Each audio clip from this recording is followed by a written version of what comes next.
SV6 news కు స్వాగతం. ముందుగా హెడ్లైన్స్. ప్రధాని నరేంద్ర మోదీ కీలక స్పీచ్ వచ్చే 5 ఏళ్లలో.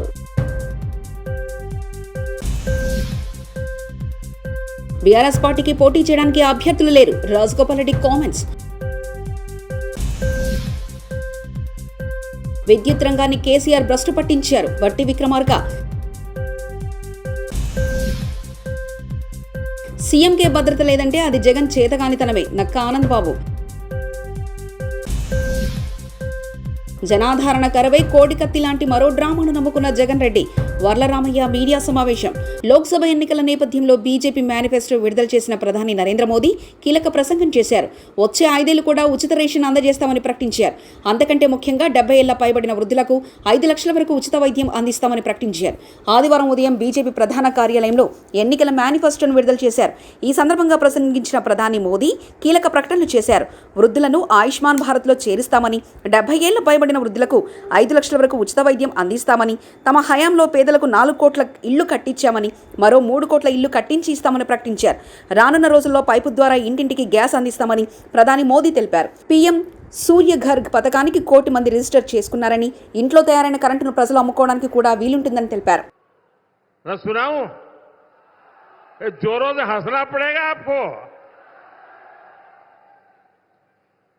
कांग्रेस के शाहजादे ने घोषणा की और वो वीडियो भी देखने जैसा है.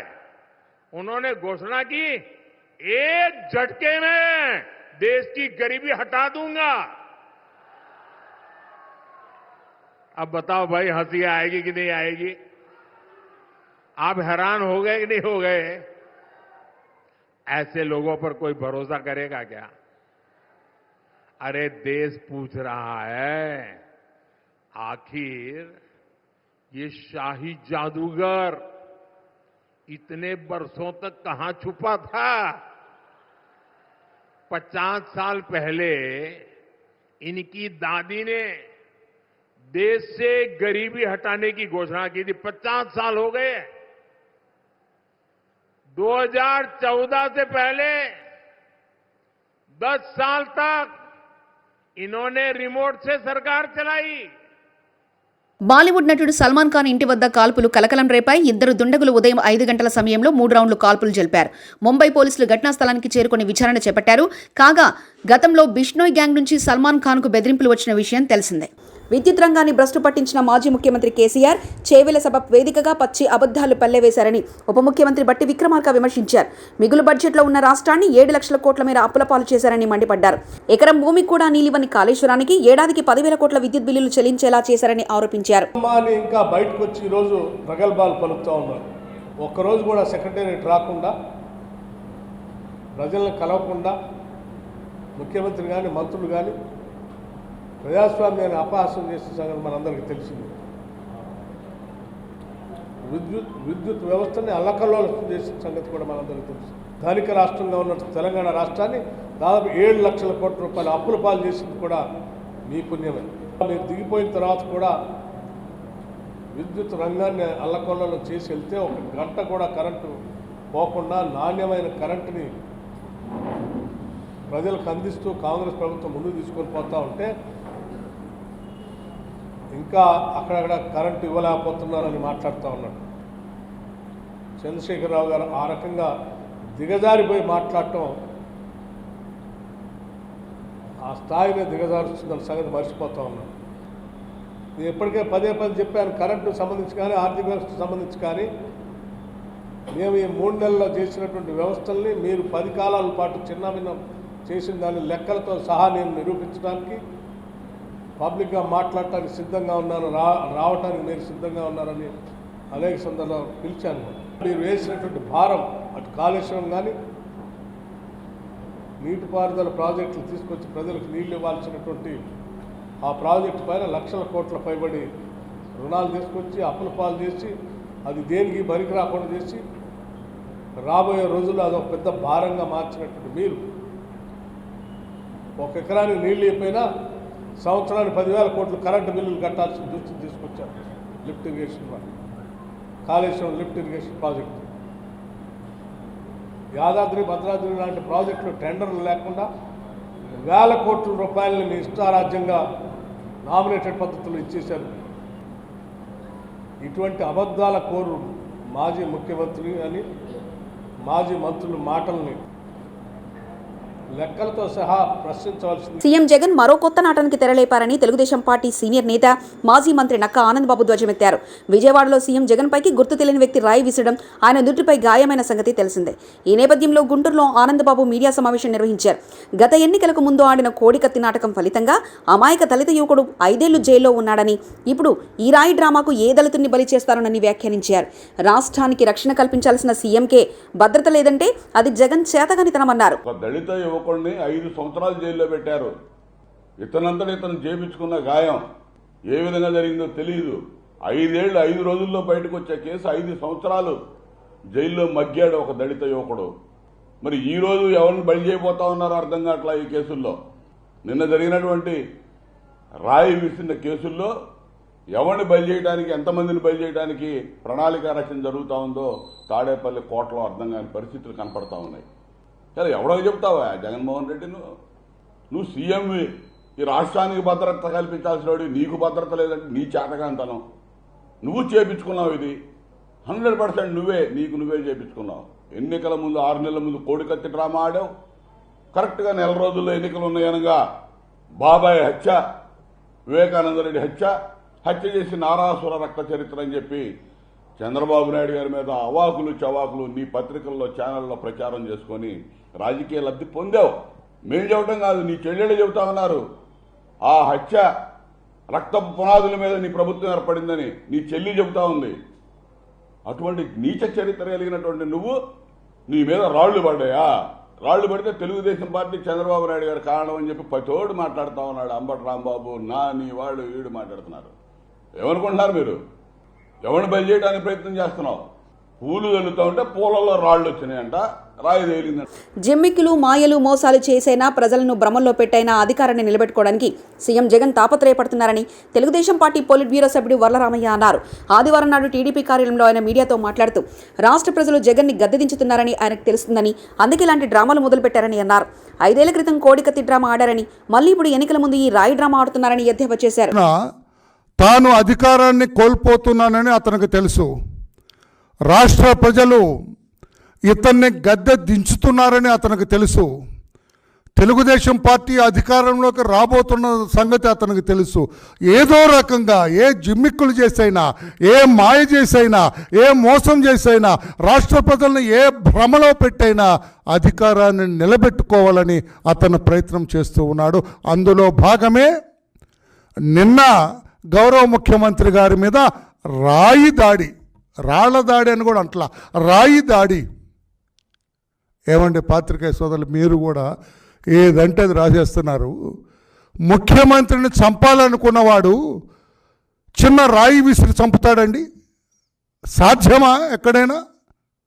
చిన్న రాయి విసిరి, ఎక్కడో దూరం నుంచి రాయి విసిరి అంత పకడ్బందీ రక్షణలో ప్రచారం చేస్తున్న ముఖ్యమంత్రి గారిని రాయితో హత్య చేసే అవకాశం ఉందా?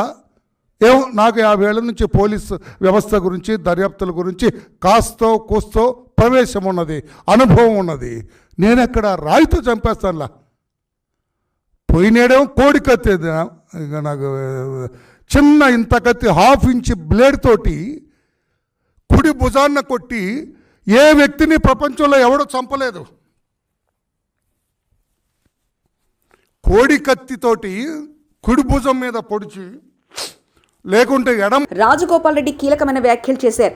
కేసీఆర్ని గద్దె దింపుతామని, దింపినాం, కేసీఆర్ను బొందపెడతామన్నాం, పెట్టినాం. సూర్యాపేట పొట్టోడు కొంచెంలో మిస్ అయ్యాడు. కిరాయి ఇంట్లో ఉంటున్న జగదీష్ రెడ్డి నాగారంలో పెద్ద కోట కట్టాడు. శంషాబాద్లో 100 ఎకరాల్లో ఫామ్ హౌస్ కట్టిండు. సూర్యాపేటలో 100 కోట్లు ఖర్చు పెట్టి గెలిచిండు. దామోదర్ రెడ్డికి ఎదురు నిలిచే ధైర్యం లేదు జగదీష్ రెడ్డికి. కిరణ్ కుమార్ రెడ్డికి ఈ ఊరికే టికెట్ రాలేదు. బీఆర్ఎస్ పార్టీకి పోటీ చేయడానికి అభ్యర్థులు లేరు. కేసీఆర్ అప్పుడెట్లుండే ఇప్పుడెట్లుండే. నల్గొండ ఎంపీ పార్లమెంట్ అభ్యర్థి కంటే చామల కిరణ్ కుమార్ రెడ్డికి ఎక్కువ మెజార్టీ ఇవ్వాలి. మనందరం కష్టపడి నెల రోజులు కష్టపడాలి. కష్టపడమా? నేను చెప్తున్నా, మనకు ఈ ప్రాంతం తుంగతుర్తి ఎడారిలాగా మారింది. రాబోయే రోజుల్లో మన ఉత్తమ్ కుమార్ రెడ్డి గారు ఇరిగేషన్ మినిస్టర్ ఉన్నారు. ఇప్పుడే దామోదర్ రెడ్డి గారికి కార్లు మాట్లాడుకుంటూ వచ్చినాం. పైనుంచి గోదావరి వాటర్ తీసుకొచ్చి ఇక్కడ చెరువులు కుంటలు నింపి ఈ ప్రాంతాన్ని స్వచ్ఛ శ్యామలం చేస్తా అని చెప్పి మీ అందరికి మాటిస్తున్నా. ఈ కాంగ్రెస్ పార్టీ నా సోదరు చెప్పినట్టు పేదల పార్టీ. పేదల రాజ్యం వచ్చింది, ప్రజాపాలన వచ్చింది. ఏ కష్టం వచ్చినా, ఏ ఆపద వచ్చినా, సాపద వచ్చినా ఇక్కడ చామల కిరణ్ కుమార్ రెడ్డి ఉండో, మందుల సామెలు ఉండో, తామల ఉండో, ఇంకా చెప్పాలంటే కోమటిరెడ్డి ప్రదర్శకుడు మనకి వెనకాల. ఇంతమంది ఉన్నావు, నీకేం కావాలి? చామల కుమార్కి కిరణ్ కుమార్ రెడ్డి పోయే తప్పిపోతే సామెలకు చేయరు, ఆయన తప్పిపోతే నాకు చేయరు, నాకు చేయకపోతే తప్పదు. మేమందరం ఉన్నవాళ్ళే. కార్యకర్తలు ఎవరు కూడా ఆందోళన పడద్దు, ఆవేశపడద్దు. మన లోపల ఎవరు ఉంటే 4 గోడల మధ్య మాట్లాడుకోవాలి. కాంగ్రెస్ పార్టీ మన కుటుంబం ఒక ఐకమత్యంతో పనిచేసి పార్లమెంట్ అభ్యర్థిని భువనగిరి పార్లమెంటు పరిధిలోని తుంగతుర్తి నియోజకవర్గం ఫన్నిగిరి గ్రామంలో అమ్మా నాన్న ఫౌండేషన్ ఆధ్వర్యంలో ఏర్పాటు చేసిన చలివేంద్రాన్ని రిబ్బన్ కట్ చేసి ప్రారంభోత్సవం చేశారు Munugode MLA Bhuvanagiri parliament incharge Komatireddy Rajagopal Reddy, మాజీ మంత్రి టీపీసీసీ సీనియర్ ఉపాధ్యక్షులు రామరెడ్డి దామోదర్ రెడ్డి, భువనగిరి పార్లమెంటు కాంగ్రెస్ అభ్యర్థి చామల కిరణ్ కుమార్ రెడ్డి.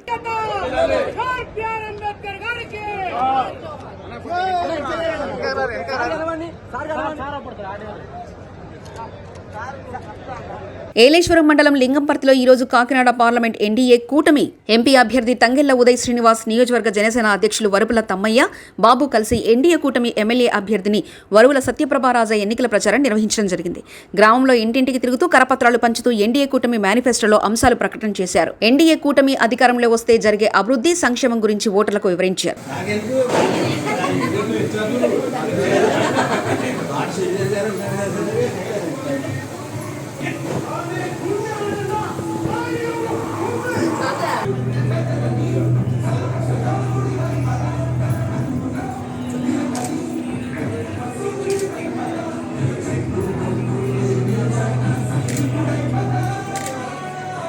ఇది ప్రజల తిరుగుబాటు. ప్రజలు కనుక కష్టం వేస్తే మీ పుట్టుకలను మీ లక్ష్యాలు గుర్తుపెట్టుకోండి.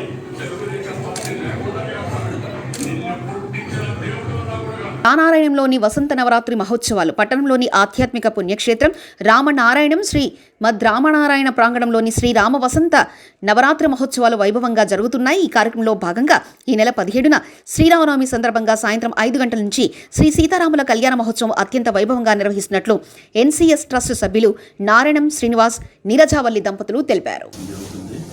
ఎప్పుడు కూడా ప్రతి శ్రీరామ కూడా సుమారు 15-20 మంది జనం కళ్యాణంలో పాల్గొనడం, దీని నుంచి రాత్రులకు అందరు రావడం, అందరికీ ప్రసాదాలు ఏర్పాటు చేయడం, అందరికీ బస్సు సౌకర్యం ఏర్పాటు చేయడం కూడా జరుగుతుంది.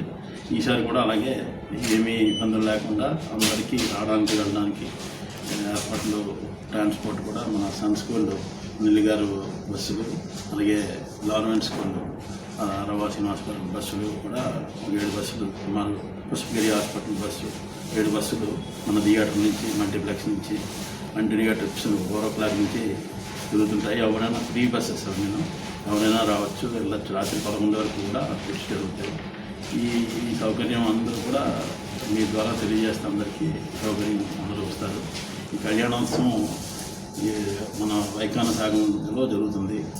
మన గోపి నంబాల శేషాచార్యులు గారిని విశాఖపట్నం వైభవ వెంకటేశ్వర ఆలయంలో ప్రధాన అర్చకుడు వారి ఆధ్వర్యంలోని ఇప్పుడు కూడా 3 గంటల పాటు సుమారు 5 నుంచి 8-8:30 వరకు జరుగుతుంది.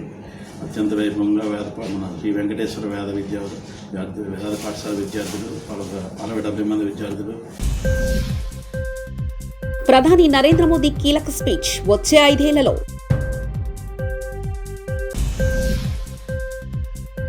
బీఆర్ఎస్ పార్టీకి పోటీ చేయడానికి అభ్యర్థులు లేరు, రాజగోపాల్ రెడ్డి కామెంట్స్. విద్యుత్ రంగాన్ని కేసీఆర్ భ్రష్టు పట్టించారు, బట్టి విక్రమార్క. సీఎంకే భద్రత లేదంటే అది జగన్ చేతగానితనమే, నక్క ఆనంద్ బాబు.